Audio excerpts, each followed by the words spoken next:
Kung dito sa Maynila, nakatutok ang lahat sa pista ng Poong Jesus Nazareno sa Cebu, umarangkada na ang pista ng Santo Niño. Para sa update, live na magbabalita si John Aroa. John, kumusta ang pista dyan? Cheryl, nagbisto lang ang dagat ng mga deboto sa dami ng lumahok sa Penitential Walk with Jesus kaninang madaling araw dito sa Cebu. Ito na yung hudyat na pagsisimula ng kapistahan ng Senior Santo Niño.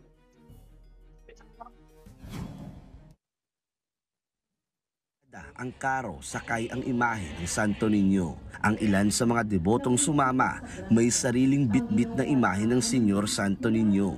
Pagdating sa Basilika, nakaabang din ang mga deboto kung saan idinaos ang opening salvo mass. Ang 73 taong gulang na si Nanay Cortez, malaki ang pasasalamat dahil hiniling niya raw kay Santo Niño na guminhawa ang buhay ng kanyang mga anak. Pasalamat po sa daghan kay grasya yung ihatag namo. Gilaliman ka po, pre kay kus nga tanan. Sige lang po kampo sa Santo Niño. Karon nabulahan po ako mga anak ko sa abroad, 5 na kabuok. Sa pagsigilan na ko kampo, niya ko dire 1990 until now. Adyo po, salamat sa Santo Niño ha.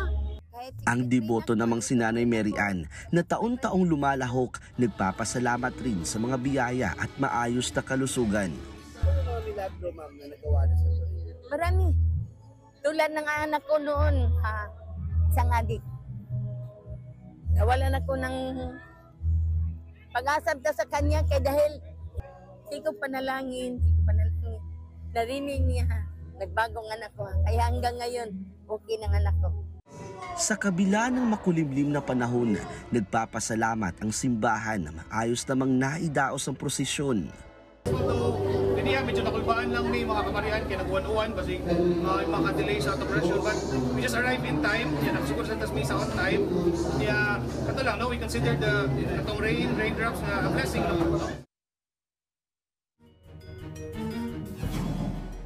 Cheryl, sa pangkalahatan, naging maayos naman ang pagdaraos ng Penitential Walk with Jesus kaninang madaling araw dito sa Cebu, na dinaluhan na nasa 160,000 katao. Binuksan na rin ang mga isinarang kalsada para sa prosesyon, partikular na ngayon itong Osmeña Boulevard.